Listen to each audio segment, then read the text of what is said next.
This 2009 Winnebago Vectra 40TD is a Class A RV.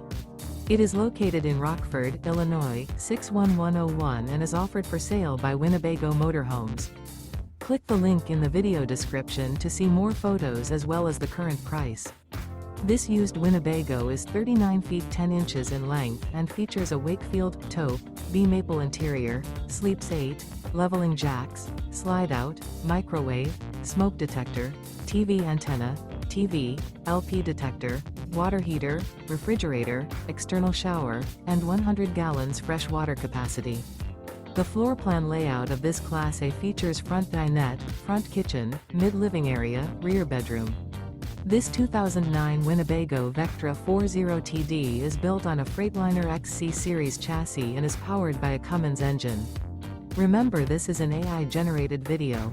If you're interested in this unit, visit the link in the video description to view more photos and the current price, or reach out to Winnebago Motorhomes.